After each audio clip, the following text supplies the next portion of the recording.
영적인 아이. 영적 수행은 수많은 모험을 거쳐 우리를 지금 있는 이곳으로 다시 데리고 왔다. 시인 루미와 프리드니 니체는 이 여행을 묘사하면서 세 가지의 시적 이미지를 사용했다. 낙타와 사자, 그리고 아이가 그것이다. 영적 여정의 이런 단계들은 열려서 피어나는 의식의 다양한 측면들이다. 우리는 매 순간 이 모두를 동시에 지니고 있지만 이것들을 점진적인 단계들로 인식하는 것도 도움이 된다. 낙타는 우리의 최초의 복종과 헌신, 곧 무릎을 꿇어 거뜬히 짐을 지고 황무지를 지나서 먼 나라로 기꺼이 여행하려는 태도를 상징한다. 낙타로 상징되는 깨달음의 단계에서 우리는 겸손과 기도와 반복과 육체적인 노동으로서 자신을 신령 앞에 바친다. 각각의 어려운 단계들을 성실히 거쳐내면 우리는 이 땅에 자신을 내맡기고 살 수 있게 된다. 헌신이 우리를 치유해주고 인내하는 가슴은 자비를 키워준다. 낙타는 소박한 기품의 바탕을 제공한다. 모든 상황, 있는 그대로의 존재의 기쁨과 슬픔을 그대로 직면할 수 있는 가슴의 포용력을 얻으면 우리는 깨어나 자유가 된다. 그러면 황금 사자가 포효를 한다. 사자의 입에서는 진실의 거침없는 목소리가 메이지 않는 가슴의 자유가 터져 나온다. 왕국은 우리의 것이다. 이 두 번째 단계에서 우리는 더 이상 찾는 자가 아니다. 작은 자아 너머에서 확실한 은총과 영원한 안전함을 찾아낸 것이다. 붓다는 사자후를 토했다고 전해진다. 사자는 온 몸으로 포효한다. 동물원에서조차 사자의 울음소리는 다른 동물들을 잠잠하게 한다. 20년 동안 동물원에 갇혀 있어도 소리는 나는 이런 우리의 갇힐 짐승이 아니다 라고 외친다. 사자는 왕이나 왕비처럼 당당한 여유와 자유로운 가슴으로 산다. 사자의 왕과 같은 기품은 그를 스쳐 지나가는 모든 것을 축복한다. 마지막 단계에서 사자는 아이에게 원초의 순진무구함에서 자리를 물려준다. 이것이 영적인 아이이다. 아이에게는 모든 것이 새롭다. 이 거룩한 아이에게는 경의와 편안함과 장난기 넘치는 가슴이 있다. 아이는 지금의 현실 속에서 편안하다. 그것을 즐기고 반응하고 용서하고 살아있음의 축복을 나눌 줄 안다. 우리의 여행은 우리로 하여금 이 아이의 눈으로 뒤돌아와 살아있는 모든 것이 펼쳐놓는 파노라마를 경의와 사랑으로 지켜보게 한다. 붓다는 이렇게 선언한다. 이 세계와 그것을 인식하는 순수한 가슴은 모두 밝게 빛난다. 자신을 열고 순진무구한 아이의 마음으로 돌아가면 모든 존재가 신령스러워진다. 토마스 머튼은 자신이 이처럼 눈을 떴던 순간을 다음과 같이 묘사한다.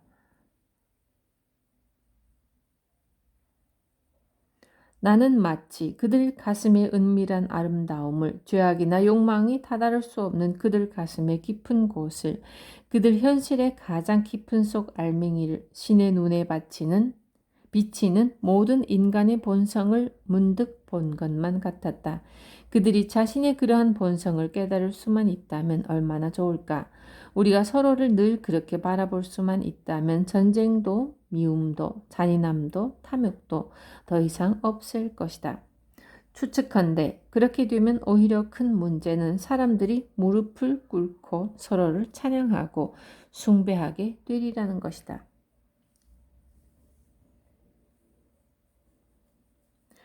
모든 전통들에서 아이와 같은 천진한 지혜가 찬양되곤 한다. 힌두교는 꽃과 젖자는 처녀들 사이에 파묻혀 피리를 불며 노는 크리슈나의 이야기로 신의 어린아이 같은 측면을 그려낸다. 기독교에서는 동지에 가까운 날 태어난 어린 예수의 탄생일을 찬미하며 어머니의 품에 안긴 아기 예수의 이미지를 제시한다. 신비주의자인 앙겔로스 실레시우스는 이렇게 가르친다.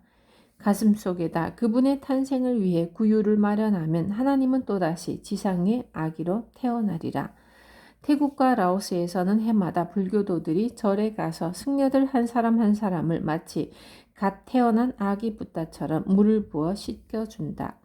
아잔차는 이처럼 순진무구한 상태에 들어간다는 것은 다름 아닌 우리 본래의 마음에 머무는 것이라고 가르친다. 그는 우리 본래의 마음은 언제나 바로 여기에 있다고 가르친다. 생각과 생각 사이의 고요, 맑고 가리지 않는 순수한 가장 밑바탕의 의식 말이다. 이것은 체험 이전과 이후에 열린 상태이며 그것은 광활하여 가없는 자비로서 고통과 기쁨을 함께 포용한다. 선가의 공안에는 이 본래의 마음이 이렇게 나타난다. 내 부모가 태어나기 이전에 내 얼굴을 보여라. 순간의 눈으로 보기. 순진무구한 영혼에게는 어떤 것도 똑같이 반복되지 않는다. 그리스의 철학자 헤라클레이토스가 같은 강물에 2번 발을 담글 수 없다고 말한 것은 같은 사람을 결코 2번 볼 수 없음을 또한 알았다는 말이다. 시인 루미는 이 새로움에 즐거워한다.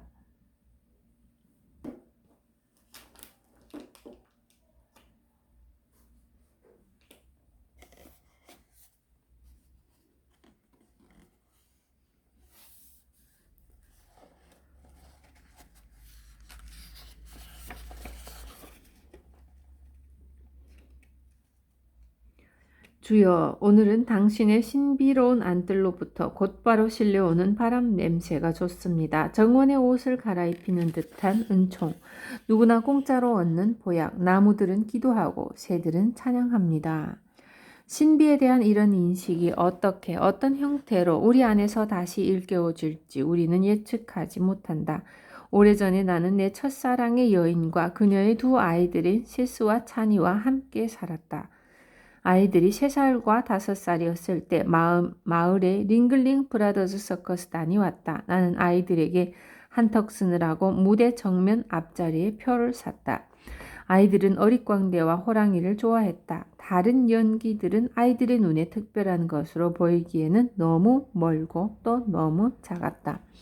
그런데 이번에는 번쩍거리는 옷을 입은 사람들을 태운 코끼리가 깃 장식을 달고 등장했다. 대형을 지어 무대를 2바퀴 돌다가 바로 우리 앞까지 왔을 때 그들은 무대 감독과 이야기하느라고 우리 앞에 잠시 멈춰섰다.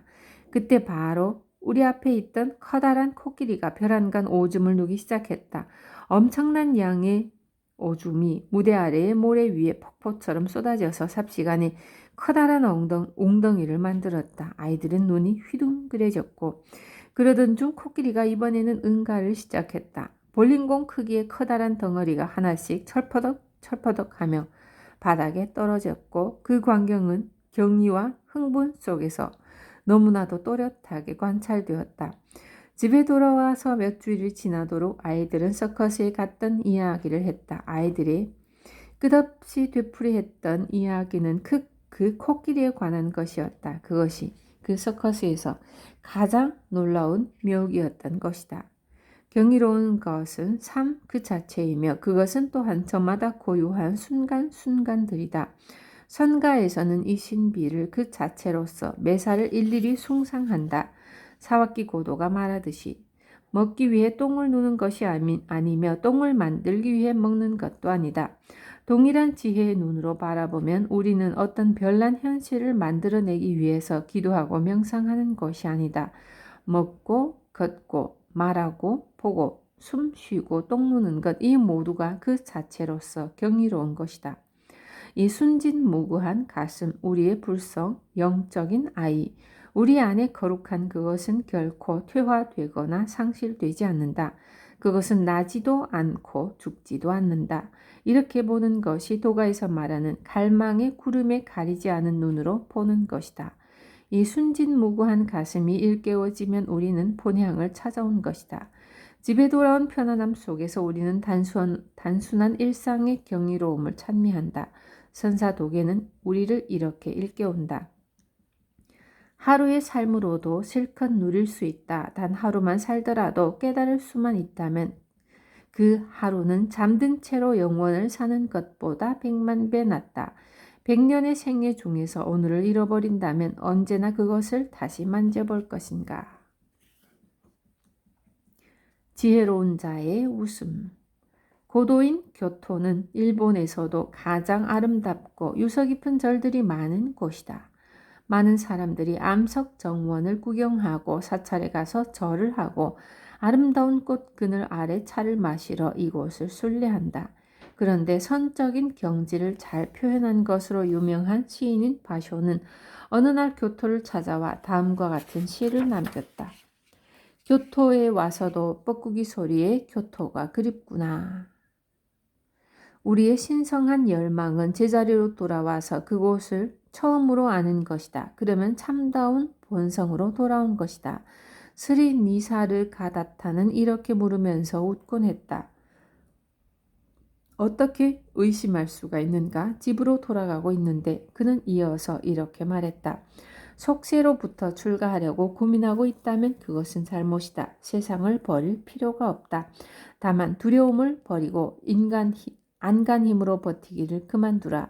신성 속의 큰 즐거움을 위해서 작은 즐거움을 버리라. 역경에는 이렇게 쓰여 있다. 혁명은 백성의 마음을 기쁘게 해주는 것이어야 한다. 깨달음에 자신을 바치는 것은 온 생애에서 일어나는 가장 혁명적인 행위요. 세상을 변화시키는 일이다.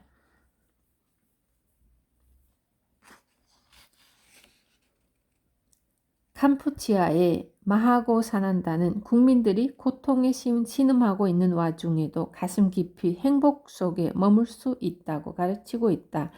그는 불교 수행의 목표는 그 어떤 상황에도 불구하고 자비로운 가슴을 일깨워내는 것이라고 말한다.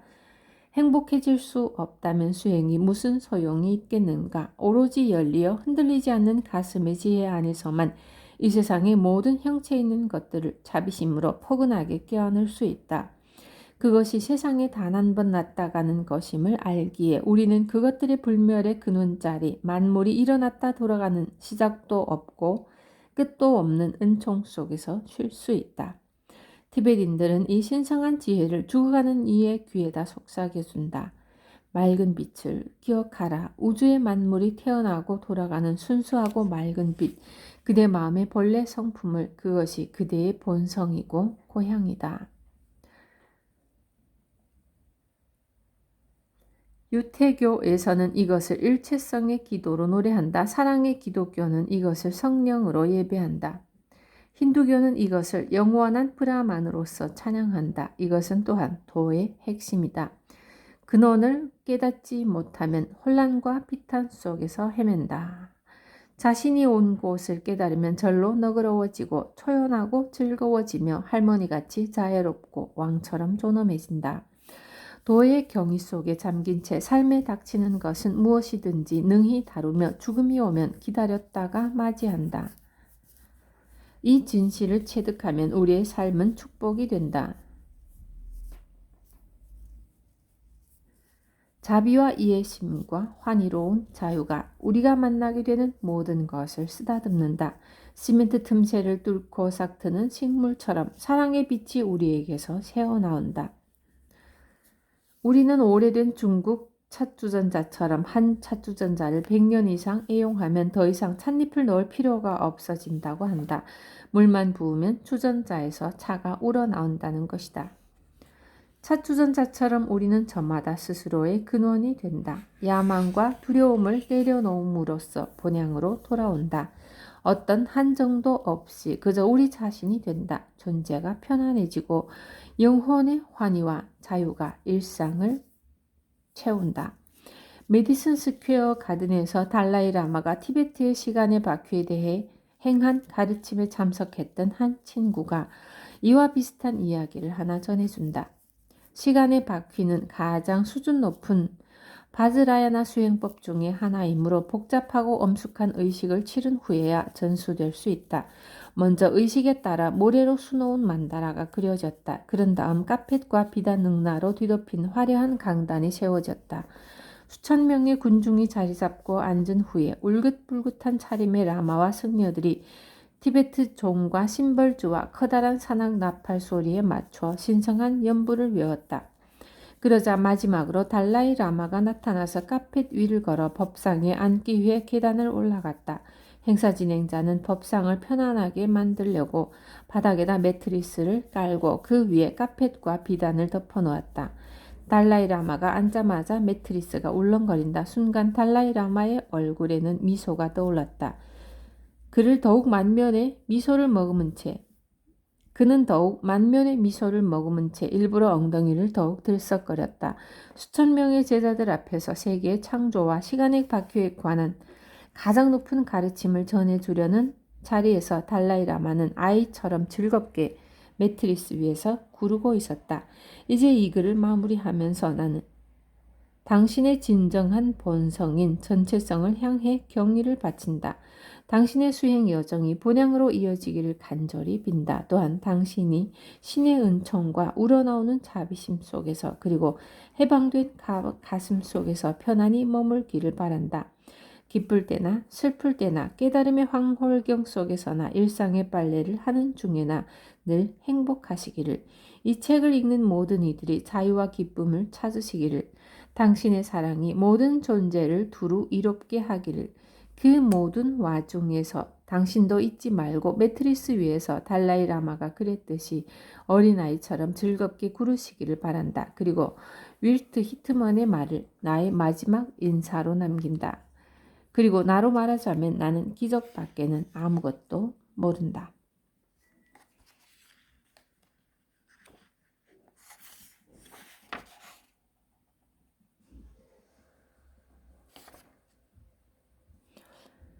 옴기니의 말. 이 책의 번역을 의뢰받았을 때 귀에 익은 저자의 이름도 반가웠지만 제목이 가장 마음을 끌었다. 황홀경 다음에 빨랫감이야말로 나에게도 가장 절실한 화두이기 때문이다. 명상 속의 황홀경으로부터 현실로 돌아오면 마음의 때는 고스란히 남아있다가 또다시 일상을 칙칙하게 물들이면서 삶을 혹독하고 우울한 것으로 만들어 놓는다. 수행과 현실 사이에 이 메우기 힘든 괴리는 구도자들에게는 피할 수만 있다면 피하고 싶은 고통이지만 반드시 맞붙어서 씨름해야만 할 숙적이기도 하다. 황홀경에 빠져서 산 위에서만 살 수는 없다. 황홀경은 시작일 뿐이다. 삶은 우리를 깨달은 채로 은퇴하도록 놔두지 않고 산 아래로 끌어내린다. 어떻게 해야 할 것인가? 이 책은 그 답을 찾아가는 함정투성이의 험한 행로를 친절하고 정직하게 안내해 줄 뿐만 아니라 가는 길 내내 가슴 벅찬 영감을 쏟아 부어주는 더할 나위 없는 길잡이다. 수행의 높고 찬란한 경지를 논하는 글들은 많고도 많다. 이런 수행법이 좋다, 저런 수행법이 좋다 하는 상업적 냄새를 풍기는 말들도 많고도 많다. 지구의 무지갯빛 예언과 감동적 가르침을 전하는 우주 형제들의 메시지도 어지러울 정도로 넘쳐난다. 그러나 안타까운 것은 이런 혼잡통 속에서 갈피를 잡고 제 갈 길을 찾아갈 수 있도록 도와줄 권위와 보편성을 갖춘 영적 여행의 안내서는 찾아보기가 결코 쉽지 않다는 것이다. 일찍이 남방 불교 전통의 수행법인 비파사나를 오래 수행하여 서양에 전파한 선구자인 저자는 동양을 깊이 이해하는 서양인이다. 동과 서의 진지한 만남이 맺는 결실은 언제나 풍성하다.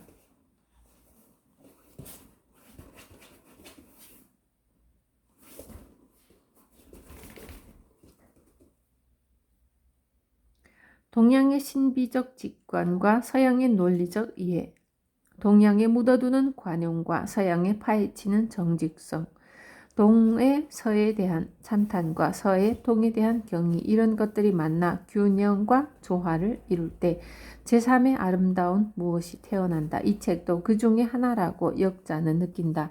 저자는 불교 수행자이자 지도자이지만 그의 시야는 동서양의 모든 종교를 아우를 정도로 넓게 튀어 있다. 실제로 그는 선불교, 남방불교, 티벳 불교를 위시하여 힌두교, 유태교, 기독교, 카톨릭, 수피즘, 도가 사상을 넘나들면서 각 분야에 수십 년씩 몸담고 있는 수많은 지인들의 육성 증언을 통해서 인간의 영적 행로의 보편적인 문제와 답을 탐구해간다. 이것이 영적 안내서로서 이 책이 권위와 보편성을 지니는 이유이다. 그러므로 이 책은 불교도를 위한 책도 아니고 구도자들만을 위한 책도 아니다. 소위 영적인 것에 알러지를 가진 독자들에게도 이 책을 권하고 싶은 이유는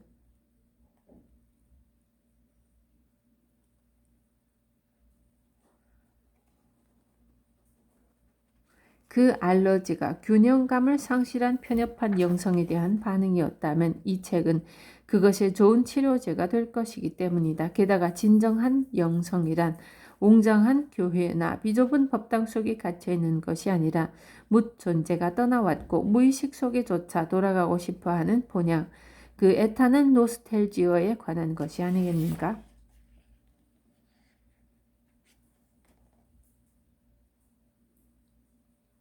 번역은 만만한 작업이 아니다. 나는 보통 초역된 원고를 원문과 대조하면서 두세 차례 다시 읽으며 교정을 한다. 한 번 읽은 책을 다시 읽기도 쉽지 않은데 한 단어 한 단어에 담긴 저자의 뜻을 일일이 새겨가며 조심스럽게 훑어나가야 하는 과정은 끊임없는 집중력을 요하는 지난한 작업이다. 하지만 깊이 있는 책을 만날 때는 바로 그것이 하나의 큰 축복이 된다. 교정을 거듭할 때마다 책 속으로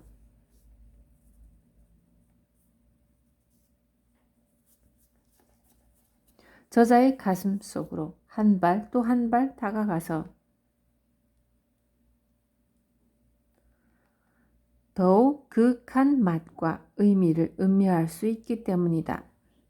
독자들도 부디 이 책 속으로 더 깊이 들어가시기를 빈다. 저자는 인간이 삶의 여러 채널을 통해 다양한 방식으로 자극을 받아 영적 탐험에 나서게 되고 수행을 통해 황홀경을 맛보고 현실의 집으로 돌아와서는 끝없는 나락으로 떨어지다가 어느 순간 그 나락 속의 고통마저 껴안게 되고 그러다가 마침내는 매 순간의 소박한 일상 속에서 경의와 자유를 발견해내는 영적 여정을 아름답고 감동적으로 그려내고 있다.